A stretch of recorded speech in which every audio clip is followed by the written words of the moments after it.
பசங்க எப்படியாச்சும் படிக்கணும் அப்படின்றது ஆசை. அம்மா அப்பாலாம் அப்போவே வந்து ஸ்கூலில் வந்து இந்த இதுவாக இருப்பாங்களே, ஸ்கூலில் வந்து மகளிர் குழு தலைவர் அந்த மாதிரி அதுவாக இருந்தாங்க அம்மா. ஸோ அவங்களுக்கு பசங்களுக்கெல்லாம் ஏதாச்சும் பண்ணுறது இது பண்ணுறதுனா பிடிக்கும். படிக்கிறது ரொம்ப பிடிக்கும். பசங்களை படிக்க வைக்கணும், எப்படியாச்சும் படிக்க வச்சுட்டா பெரிய ஆள் ஆகிடுவாங்க பசங்கன்னு ஒரு நம்பிக்கை எங்கள் அம்மாவுக்கு.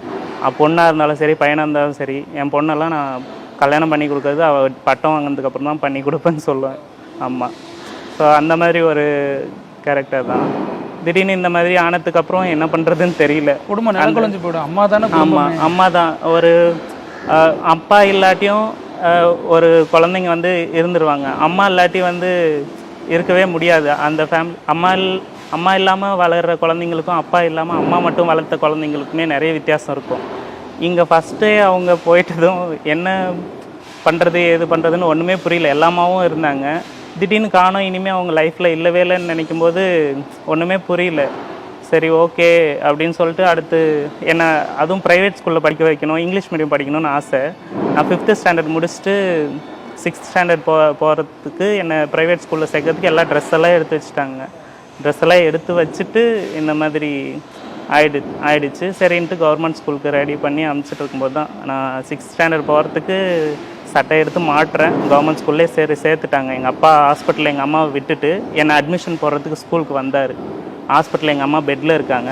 என்னை 6th ஸ்டாண்டர்ட் அட்மிஷன் போடுறதுக்கு எங்கள் அப்பா ஹாஸ்பிட்டல்லேருந்து ஊருக்கு வந்து அட்மிஷன் போட்டு எங்கள் அம்மா கிட்டே வந்தார். வந்துட்டு அடுத்த நாள் ஸ்கூலுக்கு கிளம்புறேன். எங்கள் ஊரில் இருக்கிற ஒரு டெலிஃபோனுக்கு, அப்போ ஃபோன் கிடையாது இல்லையா, எங்கள் அப்பா கிட்ட மட்டும் 1100 அந்த சின்ன ஃபோன் ஒன்று. இதெல்லாம் எந்த வருஷம் நடக்குது? இது வந்து 2006ன்னு நினைக்கிறேன். 2006 அம்மா இதுவானது. அந்த டைமில் இந்த மாதிரி ஆச்சு. அது டெலிஃபோனுக்கு கால் வந்துச்சு. கரெக்டாக ஸ்கூல் ஷர்ட் எடுத்து மாட்டிட்டு ரெடி ஆகிட்டுருக்கேன். இந்த மாதிரி நாகராணி வந்து இறந்துட்டாங்க அப்படின்னு சொல்லி கவர்மெண்ட் ஹாஸ்பிட்டல்லேருந்து கால் வந்துச்சு. எங்கள் அப்பா எதனால தவறுனாங்க? அப்பா வந்து அதான் அவர் எதாச்சியாக வந்து வெளியில் கிளம்பலான்னு போனார். போயிட்டு இருக்கும்போது அவங்க ஃப்ரெண்டு கூட போயிட்டு இருக்கும்போது ட்ரிங்க் பண்ணியிருப்பார் போல். ட்ரிங்க் பண்ணிவிட்டு வெளியே போயிருந்துருக்காங்க. பைபாஸில் போயிட்டு இருக்கும்போது ஆக்சிடெண்ட்டு, திடீர்னு ஒரு ஆக்சிடெண்ட்டு.